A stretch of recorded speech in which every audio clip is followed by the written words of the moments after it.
Hi, it's Steve Hargadon, and welcome to the inaugural keynote of our inaugural Reinventing the Classroom conference. So fun to have Vicki Davis with us. Vicki, I'm going to change the video here so it shows you and not me. Welcome. Look at that lovely background. How fun. Thanks everybody for being here. Thanks so much to ClassFlow for sponsoring this event. We've really had fun planning this, and you'll get a chance to go to classflow.com afterwards, but we appreciate the support, and thanks to Blackboard Collaborate for providing us with this always stable and terrific platform, Blackboard Collaborate. So this is a chance for those of you who are in the live audience to let us know where you're participating from. Look to the left of the map. You're looking for the star icon. Click on it twice. You'll notice your cursor turns into a little sun or star, and then you can click on the map and let us know where you are in the world. You can also put a note in the chat. Looks like we've got Canada, so we've just become international.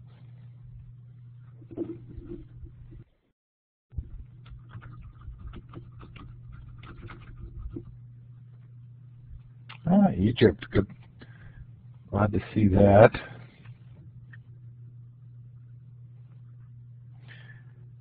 Please feel free to keep posting in that chat.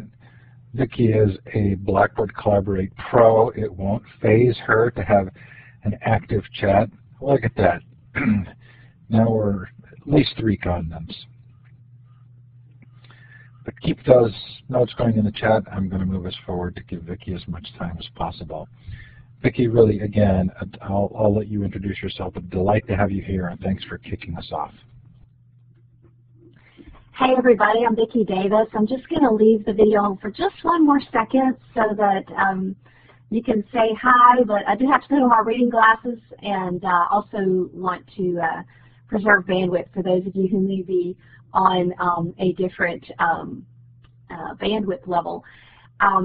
We have our back channel moderators. Amy and Steve will be watching the back channel. I'll be focusing on sharing as much information as I can with you, but please put your information in the chat and share links. Be part of the presentation. Let me turn my camera off here. Remember that you're part of this presentation. Share in the chat. Share links. If you have questions, share those as well. If you see a question you can answer, please jump in and answer it. You are the experts. So many of you here are already reinventing your classrooms and reinventing writing. So let's crowdsource this conversation. It's still very much emerging. And please welcome beginners. Some people may come in a little late. That's kind of the nature of how these things go. This is the first session of a really incredible conference, and some people may take a little while to get in here. Also, please tweet out the highlights to Reinvent14 and follow the conversation for the next couple of days. Steve and all of his co-organizers have done a great job of creating some really cool things. So let's talk about what we'll be covering. We'll be talking about 9 ways writing has been reinvented. We'll talk about a lot of practical things students need to know, examples from classrooms, recommendations for each type of the ways that writing has been reinvented. We'll very, very briefly talk about 9 key Ps for digital citizens. Remember to share your handles in the chat and follow LearnRev Project as well. Now, you'll see me reference a book. I have a book coming out. You can see the cover right here. This is not an advertisement for the book, but it is part of my passion. Sometimes you'll see some chapter references because this is taken from a presentation I developed as I was developing the book. So the book comes out June 5th. And if you want to know more, my friends Lisa Dorf and Kim Case are in here, and they can help you out. They know how to reach me. What we won't have time for, we won't have a lot of time in this session to talk about strategies for building writing communities. We won't go into a lot of how-tos. We'll just point you in the direction of a lot of cool things you can do. We won't have time to go into the questions you have to ask when you pick a tool. And we won't have time to go deeply into the digital citizenship, although we'll touch on it. So just want to make sure that you know what we're covering. Now, I love this quote from John Seeley Brown that we can't just drop new innovations into a classroom and hope the instructor will invent effective ways to use them. you need to invent new teaching practices as well. And that's what's happening. That's what we're talking about today. But the thing is, we need to make it approachable for the average everyday teacher. So the terminology that I'm going to use with us today is going to be terminology that the average everyday teacher can use. Now, if you are a very geeky person, it may offend you, and I'm sorry for that. But right now, we're talking about massively, scalably reinventing and reimagining what school needs to be. But it's not imagination anymore. These are things that are really happening. And you can see that. You'll hear me mention some projects that I've worked with in the past, and some in particular that I've worked with this year. And this is the Gamified project. This was an intergenerational learning community that was a wiki. And you'll see links that I'll share and kind of a little bit about what's going on with each of these. Now, you will hear quite a bit of mention of collaborative writing. Writing has been reinvented, and this is one of the essential ways that it has been, but there are many benefits of collaborative writing in today's world, and a lot of research-based benefits in terms of student engagement, improvement, really getting your communities going and giving peer feedback. So realize that as we talk about collaborative writing. I won't be citing the research as part of what we're covering, but it's there, and you're welcome to download these slides. I hope, Steve, in the back channel you'll share how to do that. And I see my dear friend Peggy George, who is such an incredible leader in education technology, lots of you in here. So the cloud, that is one of the big underpinnings of the things that we're talking about here, and how writing has been reinvented. This cloud, this location on the internet where common files are stored, is really what has caused the writing to be so changed. I mean, we've had word processors since the 80s, and really before, if you count all that DOS stuff we used to do for those of us who are older. But the cloud is what made things truly different. We can collaborate, we can communicate. So let's look at these 9 tools and how it's been reinvented. First of all, let's look at paper and how paper has been reinvented. We have e-paper, we have e-books. What are some of the things students need to know? Well, do they know how to find and download books? Do they know how to open e-paper? I like to email my students e-paper. I like to put it in Dropbox and have them open it. Do they know how to put it on their Kindle? Do they know how to put it on their iPad or their Surface Pro or whatever they have? Do they know how to open it and annotate it on a computer? Can they print to e-paper? Do they know how to annotate? Can they extract their notes and put it in their notebook tool? And I know this is getting a little fancy for some of you, but I'm not going to be afraid of the terminology here and just take what you can from it. So these are some of the ways that it's been reinvented. Now, there are 5 basic popular ebook readers, and you're going to notice links at the bottoms of all these slides. When I have a resource or something that tells you more of the how-tos, you can look at these resources and follow these links later as you reinvent yourself and explore this. So we've got Kindle, iBook, Nook, Kobo, and Google Play Books. And don't ignore Kobo, because they've done some fantastic things with independent authors. I was just talking to my friend Gary Dietz, who's self-published an incredible book, Dads of Disability, that I highly recommend for special ed and for really any educator to read. And these independent authors, we no longer have to go through the publishing companies. And some great books like Dave Burgess's book, Teach Like a Pirate, are coming through. So don't ignore Kobo. You can find a lot of great things there. Now, there are a lot of places to find, download, and read free or inexpensive ebooks. You should know how to do these, particularly for the classics. You can take them and share them with your students. You should have a place in your classroom where you can put these books and students can download them and open them on their devices. And then you can have the same page numbers, you can annotate, you can share those. Lots of websites that you can use for finding free ebooks and that sort of thing. And there are also a lot of easy ways to publish ebooks that you should be familiar with. You've got Librio, you've got Writing in Draft, of course iBooks Author. Please be aware of some of the copyright issues with iBooks Author. You've got LeanPub, PowerPoint, or Keynote. You can actually publish straight from there, and my favorite is Scrivener. So there are a lot of ways that you and your students can publish ebooks, and a lot of schools are starting to do this as fundraisers. You don't have to pay a publishing company to publish for you. You can publish straight from Google Drive with Librio. And A.J. Giuliani is kind of an expert in this, and he wrote a guest post on my blog down here about that. But did you know, here are some challenges for you more advanced people. You can export your notes from Kindle or iBooks into Evernote. You can also convert almost any format of ebook to another using Calibri. And students can even set up a Kindle email, and you can put them in a group. So if you have this set up and you're allowed, you can actually email a book to all of your students at once. This will probably be more applicable to college, but it is something that you can do that's pretty incredible. So here are my recommendations. First of all, make sure that you evaluate Amazon WhisperNet for your school, particularly if you're going to use Kindle. Create a place where you can distribute or link to free ebook content for your students and for your faculty. You may, for example, I'm taking our manuals and putting them in converting them to the format for Kindle and sending them to my teachers so they can have them on Kindle, and I'm doing that out of Scrivener. Older students can set up a profile on kindle.amazon.com. Probably the best ebook secret is kindle.amazon.com. And I love to find different things that people are reading and quotes and such. But you can also do the daily review. Does it bother you that you forget all the books you've read? Well, you can go back and look at all those quotes. But learn to export notes. There is a hack for exporting your notes out of iBooks and Kindle, both into Evernote and iBooks as well. OneNote, I mean, so you can export it and kind of make e-publishing part of what you do. So that's reinventing paper, and it is something that we need to all have in our classrooms. And all you have to do is to be able to print to PDF, and you can start sharing e-paper. If you have any tips for reinventing paper, ebooks, or e-paper, now is the time to share them in the chat, because we'll be saving the chat. All of us, myself included, I've seen some cool things go by. Now we have reinventing note-taking. I'd like you to share in the back channel right now what kind of notebook that you're using.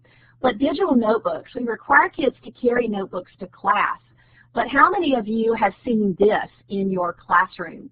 If you have, let's just show some emoticons here. You can laugh with a smiley face.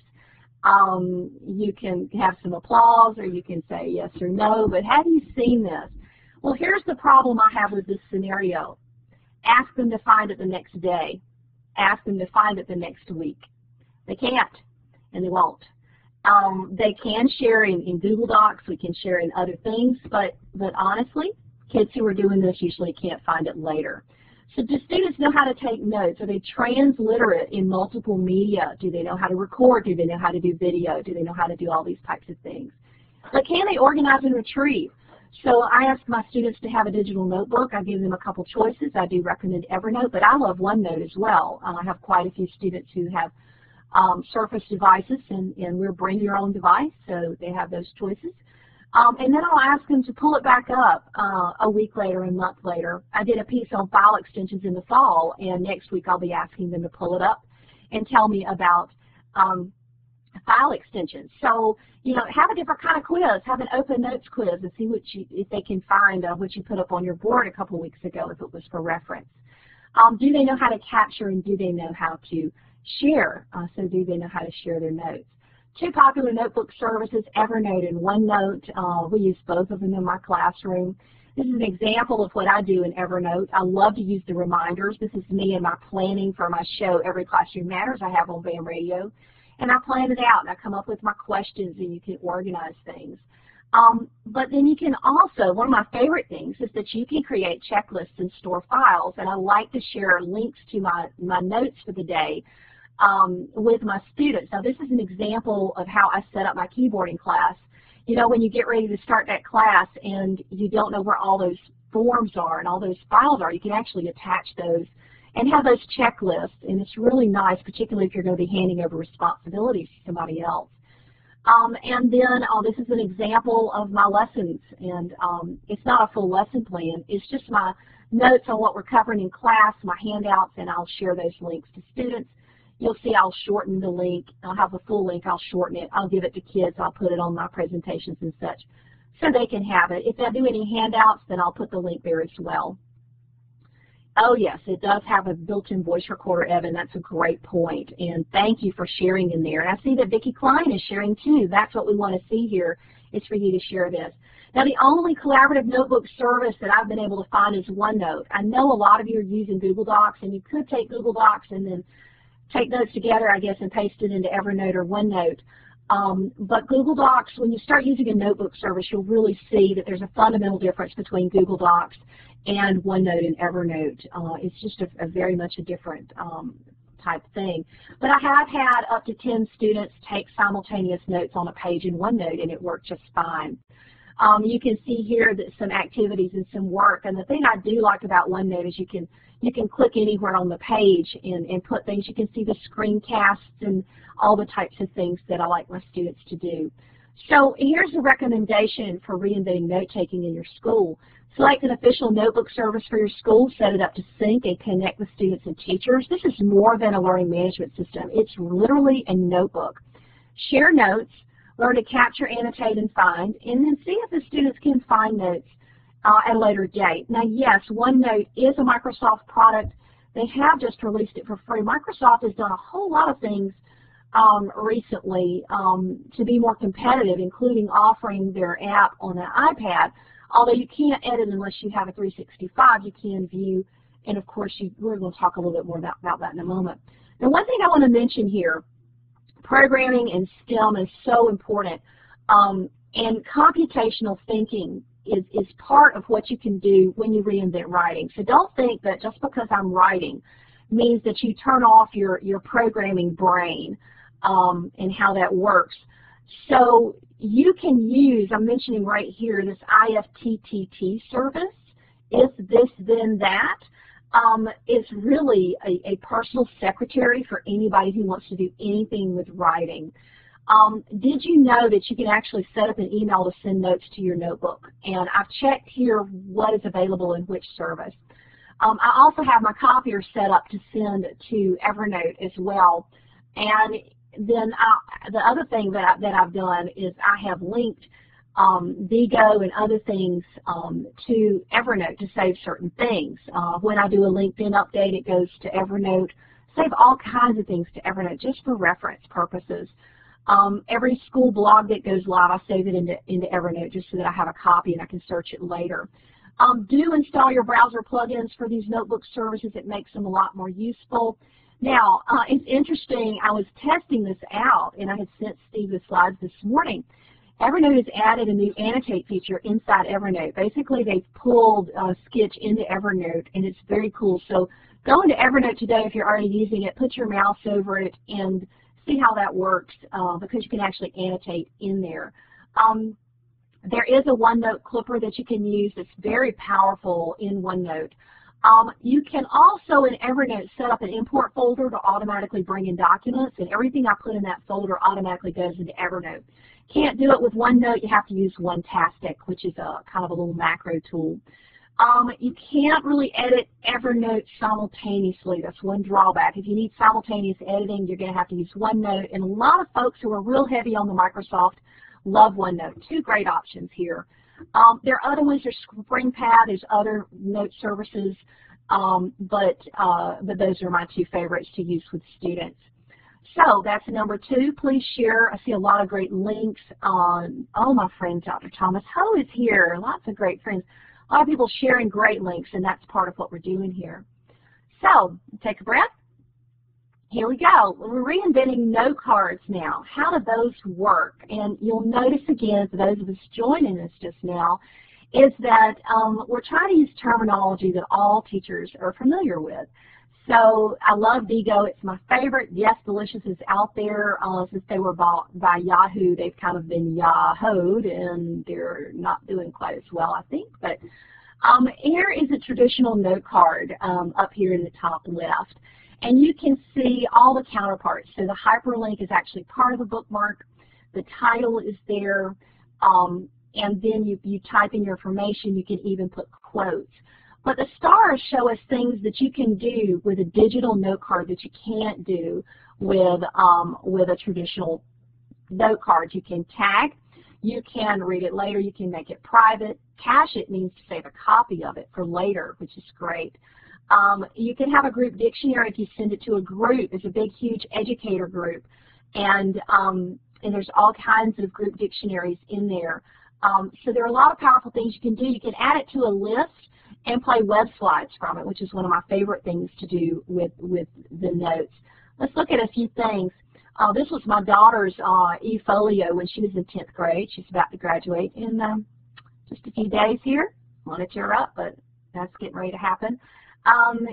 Annotate websites privately to a group or publicly. So you create a group, you can write all over their websites, their e-folios, and that just they can see it or everybody can see it in there. You can also do this really cool thing called citation reports. So I know a lot of researchers want to use EndNote and other things because they can't get their reports out of it, but you can actually export and pull it into Word or onto a blog, a full citation report for certain tags or for everything. There's all kinds of ways you can do that. And then, of course, you've got the groups. Now, this is a project that I've been working on with Erin Maurer and Rachel Gatrix from Iowa, and we had our students researching Physics of the Future by Michio Kaku, and we had a bookmarking group for that. It's a great way to share things. Now, this is the group tag cloud that came out of that bookmarking group, and the one thing I wanted to mention, which I thought was interesting, this is the most frequently used tags. Look at how many kids are using the hashtags now in their bookmark tags. It's the first time I've ever seen it, and it completely, I flipped out when I saw it. So anyway, you do tag, and you don't have to use the hashtag, but a lot of kids are doing it anyway. So did you know you can do a live post or a draft post from Diigo based on your bookmarks? You can send certain bookmarks to your notebook using ifttt.com. So when I was researching for the book Reinventing Writing, everything I tagged collaborative writing automatically went to a notebook in Evernote, and I could sync Evernote with my iPad. So as I wrote, a lot of times I would get off the internet so that I didn't have a total time suck of my time. And so I could focus on my writing, and you can pull it into Evernote that way and link them up. You can do your Twitter favorites. You can do all kinds of things into there. And you can search your bookmarks. It's amazing how many times I search my bookmarks. And tag communities and site communities. If you are a blogger or you write and you want to see what people are bookmarking from your site, you should look at the site communities because it'll show you what people are bookmarking on your site. It shows you what people are interested in. And if you're a researcher, it's a great place to find things that people are sharing about your particular topic. So here's some recommendations. Do set up bookmarking groups, particularly for your older kids. The nice thing about Diigo is that you can use it for kids under 13. You have to go into the teacher console and use profile-less profiles, but it's in there, and you'll have to add your kids manually without an email, but you can use it with kids younger than 13, which makes it awesome. Set up a tag dictionary for your class so they have common terms, and this is kind of front-loading the words. You've heard of that, and you want to do that. And then install the Diigo plugin to add more features to your websites. So there we go. We've covered another one. Now we're going to talk about reinventing your filing cabinet. And as I was writing about how writing's been reinvented, I started realizing, you know what, I have not opened my filing cabinet in 2 months. I have a filing cabinet that's under the printer, and it's basically become a printer stand. I'm not even using my filing cabinet, and it's like, why am I not using my filing cabinet? It's because cloud services are really what we're using now. Dropbox, Google Drive, and OneDrive. I want all of my students to have all of them. I want them to know how to use all of them. I do not install Google Drive like Dropbox. I actually install Dropbox. You don't want to have more than one of these fully installed, well, Dropbox or Google Drive. You can have OneDrive because that's built into Windows 8. It's not a problem to have OneDrive in Dropbox or OneDrive in Google Drive, but Dropbox and Google Drive all on the same computer will really slow you down.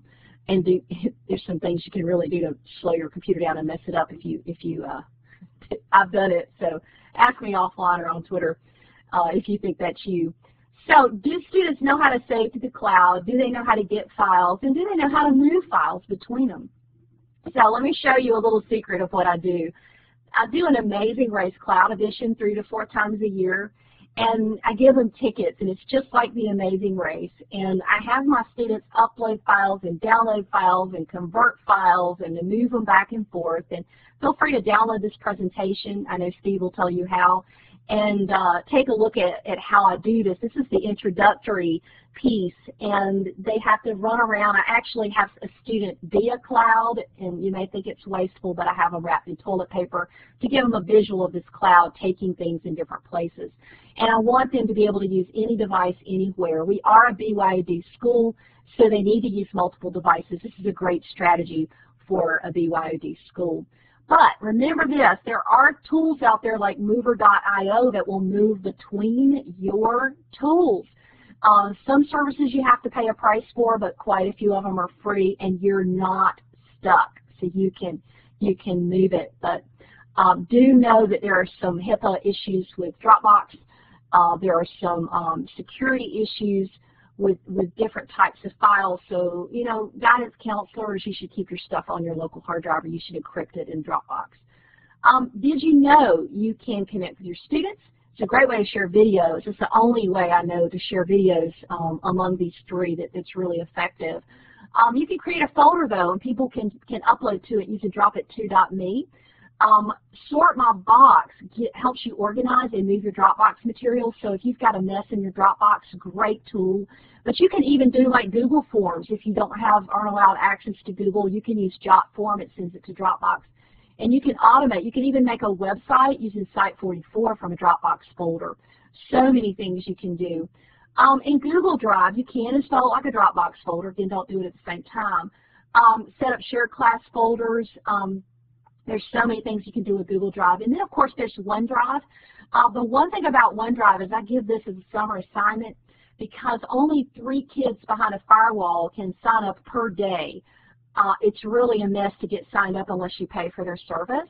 But I want my students to have it on their personal account, and I give them that as a summer assignment. That by the time they come to school, they need to sign up for it, and I explain why it does that way. But there are free versions of Word, Excel, PowerPoint available online that they can use, and it really replaces their jump drive. They don't need a jump drive anymore. They just need OneDrive for their files like this.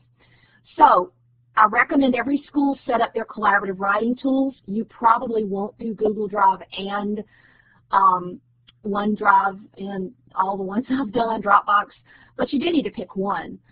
Make sure teachers know how to give text and voice feedback. Empower the peer feedback and teach kids how to do that. Train everybody, connect them, teach them how to convert files. I'll talk a little bit more about that in a second, and how to use all these cloud tools. So we're through number 5, reinventing filing cabinets. Let's talk about essays, but you know, it's not really essay. It's really reinventing word processors, but people understand essays, so that's what we're saying here. Google Drive, OneDrive, and even Etherpad. In a lot of countries, they have to use Etherpad because they don't have access to these other tools, and it's a way that they can write collaboratively. I know this is international, so some of you guys will like Etherpad. So do students know how to collaborate and write together, how to comment, export, import, upload, open on multiple platforms, and how to share? Oh, interesting. I didn't know about TitanPad, Kim. That's a good one. There are all kinds of add-ins that you can do for these services, but the one I want to mention, I just did a post, the 15 best Google Drive add-ons for education. There's one called Kaizen that I love, and it gives you, there are ways to do voice comments, but it actually makes the feedback loop a lot faster and easier. So if you're using Google Drive and you're writing, you definitely want to look into this free tool Kaizen, and there's some, I think, some paid options with that as well. Of course, EasyBid is part of it, and a lot of really cool things happening there. But this Office 365 thing, don't ignore it, because a lot of teachers are very comfortable with Microsoft Word, Excel, and PowerPoint, and they've been using it since the 80s and 90s if they're older teachers. So you can chat and live chat and call people from inside these programs now. And you can live edit Microsoft Word. It can be on your computer. You can live edit it from the web, from your computer. And if you pay for the Office 365, you can edit live from an iPad even. So, and there's all kinds of add-ons for Microsoft Office in OneDrive as well. So the one trick that I'll give you with this is Zamzar. Zamzar can convert almost any file format, and it's one thing I teach my students to use. So you can download out of Google Drive straight into a docx format or a Word format, but a lot of times kids will get other types of programs and they'll need to convert them, and so you want them to know how to do it, and this program will pretty much do it all. So set up your collaborative writing tools and teach them to convert. Again, this is very similar. Reinventing journals and book reports, blogging and microblogging. Do students know how to write first-person blogs?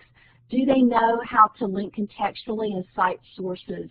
Are they transliterate? And you're going to start hearing this word transliteracy a lot. In fact, you'll probably hear it a lot at this conference. Do they know how to communicate in voice, in video, in audio, all different types of ways? Can they do that? And I want to mention this right here. This is from Sue Waters, and she gave me this blogging cycle. She works with EduBlogs, a good friend of mine. And the blogging cycle that you want to reflect, revise, evaluate, review, and you want to have comments. You see where comments and posts come in. So it's a great cycle for improving writing, blogging is. There's also microblogging. Can students write short updates? Do they know how to find conversations and cite sources and give credit? And do they know how to build their PLN? In our Genius projects at my school, we actually use Twitter, live Twitter. But you can see here a great example. I told Karen Lehrman on Twitter I was going to be telling on her. She's got some great guides for how to build student learning communities through Twitter for the primary grades. She's a first grade teacher. And here's some things that Kathy Cassidy and Karen Lehrman have been doing on Twitter. And you can use Twitter as a class to connect and to do some very powerful things. But did you know that you can use classtools.net? A friend of mine, Russell Tarr from France, who's a teacher, who's created this cool free website. And on there he has Twister. And this is a pretend tweet that somebody has created from Emily Dickinson. So you can use this even if you don't have Twitter in your school. So set up a blogging platform for your students. Encourage feedback and connection. Quad blogging is the thing. I think every classroom should have a blog and a quad blogging group. A student without a blog is a student without a voice, so we need to give them voice. Microblog to connect to the world, and give your classroom a public platform to share and connect. Yes, you can control it. Yes, you can be part of it, but it really engages students, and they need to have a platform to share with the world. You can do it. You can do it safely. This is one significant way the classroom has been reinvented. And again, we're not imagining the classroom. We're talking about how it's actually been reinvented in leading 21st century schools. Now here's a very important tool, Wikis. This is a new tool. The only thing I could come up with is group reports, but there's really nothing like a wiki. This is truly an innovation for education and for academia. Do students know how to write wikis, solve wiki words, cite sources, embed, and use the discussion tab? This is essential, and students need to know how to do it. Now, one thing I want to mention, if you look at the Gamify Ed project at gamify-ed.wikispaces.com, you'll see that my students actually organized into guilds and used tags, and it flowed through. So I had certain designers and navigation experts and all types of things that happened with this. There's some very powerful things you can do with wikis to create a massive community of writers, and that's what we had set up. Now, here is a communication that I wanted to show you all. I hope you'll look back at it, but I have a couple things I want to point out here. Jason was reading something Salambres had written and said, your page disappeared. And Salambres said, no, we moved it, we're clearing up the page. And then there's some conversation that starts going back and forth where Jason is actually helping Salambres with the wiki. And Salambres is talking about some of the things that she's doing with what she's done. Now here's the interesting thing. Jason is a 9th grader and Salambres is a master's student. This is an intergenerational learning group, and I think that every college should look at how can they have their college students working with younger students in powerful learning ways. And I wish I had more time to talk about it, but I don't. We've got an exciting keynote coming up after this with my dear friend Ann. So popular wiki websites, Wiki Spaces, PB Wiki, or you can install Media Wiki if you have a firewall. And yes, Linda Yawlis is a great expert in quad blogging, great resource. But also, for group reports, you do have group website creators, things like Weebly. Steve Hargadon, right here, is the first person who told me about Weebly. Wix, Webs, and Google Sites. These are all ways that you can build websites together. You don't have quite as much granular control or feedback that you can give to the students on a person-by-person basis, but for building e-folios and personal websites, they're great tools. So you can organize things with tags, and remember this, I love Wiki Spaces because you can actually set up private projects even though your wiki is public. So definitely look at projects. Look also at the live engagement feature in Wiki Spaces Classroom, which is really, really cool. I do love Wiki Spaces, and no, they don't pay me. So here's my recommendation, collaborative writing wiki community. Every school should have a wiki of some kind, should have students editing. My goal is that by the time my students leave my classroom, they can edit Wikipedia. That's my 10th graders. Can they write information together? Can they write collaboratively, multi-age, intergenerational within your district and around the world? And can they create their own e-folio or e-portfolio? Now, one important thing to remember as we talk about reinventing writing is that we have to reinvent pre-writing. So the things like brainstorming and graphic organizers, students need to know how to do these things. This is an example of MindMeister. So before students write a massive wiki, one thing that I've been doing a lot more of this year is having the students pre-write. They can do a mind map in MindMeister. They can do Glyphy Tools, which is an add-in to Google Docs, and decide what they're going to write. Oh, Poplet, I didn't even think about that one, Maureen. That's a great one. But they need to decide what to write before they really start writing, and I think that's a mistake that a lot of collaborative writing has made, is not brainstorming what's going to be on the page. So HackPad is also another very cool place where you can pre-plan and do that as well. So do pre-write. Do make sure students know how to create a mind map. And, you know, I want my students to know how to create it and share it out themselves. I'll say, you know, brainstorm about this. Somebody create a mind map and share it with your friends. And do you know how to capture visions? And do you know how to pre-write? So do teach pre-writing tools and skills electronically as well as face-to-face. Face-to-face is still important. We're not getting, this is not this or that. This is this and that. So we still have our face-to-face. Pre-writing, collaborative pre-writing, and pre-writing again, embed them in the final document. It's very helpful to see how far you've come. And do include asynchronous partners. One problem I have with some collaborative work that happens is that synchronous partners will be live and working at the same time and forget about the people who are not on at that time. That's why when students are doing brainstorming work in Google Drive, they need to be leaving comments to each other and not using the live chat, which is not saved. That's an example. So our last one here is graphics, cartoons, infographics, things like VoiceThread and Glogster. Here is a wonderful Glogster by Susan Oxenage you need to take a look at because it's a great graphic organizer. Yes, Ms. Howard, ThingLink is awesome as well. Infographics, this is a wonderful infographic. It's what many consider the oldest infographic. Is Napoleon's March. I'm going to mess up on the year, and my reading glasses don't show me what that is. I blogged it not too long ago, so you can take a look at infographic tools for kids and see this. Incredible infographic to talk about how they work, because it actually maps temperature and the size of the troops. So as you see it getting smaller, that's how many troops Napoleon had at that point. I also love Canva for creating graphics. It's a new favorite tool. Just wrote about it not too long ago. And this was an infographic that we made to show parents what we did last month, this month, and send it to parents so they could see what we've been doing. So here's something you need to realize, though, as we finish up. Captions under images are read 300% more than body copy. Headlines placed below an image are read by 10% more people than headlines above.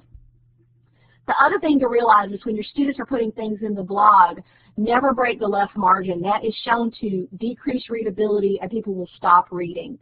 And then finally, there are two concepts for images, and this actually comes from advertising and having people read and pay attention. It should either have story appeal or demonstrate something. So take a look at this. This is something I talk to my students about how to use graphics in their writing as they reinvent. Very important. If you have a blog, you definitely want to remember these things. So teach students how to create and select images, show them how to create infographics, help them visually organize their e-folios, and teach guidelines to promote readability. So these are what I call the collaborative writing cloud 9 we've just gone through. And oh goodness, David, if that's David Lusher, my dear friend, collaborative writing, I wish we had time to go into that because, and I can send you some rubrics. But the beautiful thing about collaborative writing is that you are able to not only assess the final product, but you're able to look at each student on an individual basis and give them feedback. So the bottom-feeding behavior that happens in traditional group projects, particularly in college, where the professor doesn't have true oversight into what's happening in a team, that bottom-feeding behavior pretty much goes away as you hold everyone accountable. So we have just a few minutes left. Go ahead and type your questions in the chat, and I'm going to go to the back channel moderators as soon as I finish this slide. So please type your questions in the chat. Now's the time. 9 PPs for safety and success. You could also call it digital citizenship if you want to, although digital citizenship really encompasses literacy, and as my friend Ann Collier said, it should just be called citizenship. And Gretel, you can download the slides. Somebody can show you how to do this. But passwords, I'm recommending LastPass to all my students, especially with the Heartbeat Bleed Bud. I've been testing it myself. I love it. I recommend LastPass, and I've checked them all out, and I actually have a newspaper column, and I'm recommending that to my local readers here. About LastPass, yes, for passwords. Privacy, do they know how to protect their privacy? Do they know what it is? Personal information. There's a difference between privacy and personal information. I don't have time to go into it today. It is in Chapter 13 of my book. We go into that in great detail. Photographs. A lot of students are embedding GPS coordinates in photographs, so they need to turn off geotagging, for goodness sakes, and a lot of them don't know how to do that. Property. Do they know how to claim ownership, but they also know how to give credit and what they have the right to use? Students think that they can, if they can get it, they can use it, and that's not true. Do they know how to get permission? Do they know how to protect themselves and keep themselves safe? And then this word number 8 is very important because I talk to my students a lot about being professional students. We have to have work-life balance, but we have our social lives and we have our professional lives. They are professional students. That is their job at this part of their life. The society and their parents and their teachers are investing in them and counting on them to be professional students. And there's a certain way that we behave in academic environments that we need to stress so that when professors like Dr. Lurcher get our students, they're not typing in lowercase. They're not, they're punctuating, they're typing properly. And then the last piece is this whole idea of personal brand. Who am I? What face am I going to present to the world? And making those decisions. And I think that these blanket type things we say, I was talking to Casey Cox. She was actually the Casey mentioned by Thomas Friedman in his book, The World is Flat, when he wrote about the flat classroom projects that Julie Lindsay and I had co-created together. And we had just put Casey's first name. She's now doing all kinds of things on the web, and she says, you know, I really wish that we had gone ahead and put my full name in there. And I think that we have to really think we're trying to protect our students, but what we may be doing is we may be limiting them from their future. So again, we didn't have time to talk about building writing communities. Assessment is part of that. A lot of the how-tos, some of them got answered in the chat. We didn't get to talk about how to pick a tool for your school, and we didn't get to go super deeply into that. But those are other things that you can find out about in the book. So take a look, look at my blog and that sort of thing, and you can find out about that. So, Steve or Amy, I'm going to take a breath and let you see if there are any things that you think need to be pulled out of the back channel. I haven't pulled anything out, but if you have a question for Vicki, please feel free to put it in the chat. You can type it in, or I'm going to give everybody microphone privileges, and all you would need to do is to click on the talk button to grab that mic and ask our question through audio. So there's a question from Maureen there. Do you see it, Vicki? Okay, let's see. Let's read it so those listening. I did move back. I saw somebody wanted this slide again, so I'm putting it up on the screen so you can look at it. With brain research showing that kids read in an F pattern online versus the Z. Maureen, if the research that I shared with you is from this link, which basically said that readability goes down and people stop reading the article, but I need to read what you're talking about, Maureen. I have not read that. So would you consider emailing me, Vicki@coolcatteacher.com, and I'll take a look at that. And but I'm basing this on the link here. You can take a look at it and see what you see there as well. But I'd love to see that. But everything I've read about readability, for example, of blog posts, is that when you interrupt that left margin, it does people stop reading it. So, but I do need to take a look at that. Okay. Anybody else have some questions? Wiki spaces in Evernote. Mrs. Howard, you may end up having to use some of these tools that are installed. For example, you can use Digo. That's not a problem. Now, Wikispaces is different. They do have a way that you can, particularly with private label, you may want to consider their private label, where you can have younger kids and you can set up without an email. In fact, I know on the main Wiki site you can set up without an email. So I'm pretty sure that's okay. The Evernote is a totally different matter. You may have to go with OneNote, which doesn't require a profile. That's my initial recommendation, but I'd love for some folks to share that as well. Sharpie support, ThingLink is, my friend Karen Janowski and Beth Reeder-Guth both recommend using ThingLink for special needs kids. So that is a great one. And Kim, in terms of graphics, what I've seen is to put the graphics centered with white space left, right, or to put them on the right. But again, I need to read that other research and take a look at that as well. And let's see what else we have. An iPad app that allows the teacher to scan a paper and let students type on them. I don't know, there's all kinds of annotation, PDF creator, and all kinds of things that you could type on them. Somebody may have to share, okay, Notability. Great one.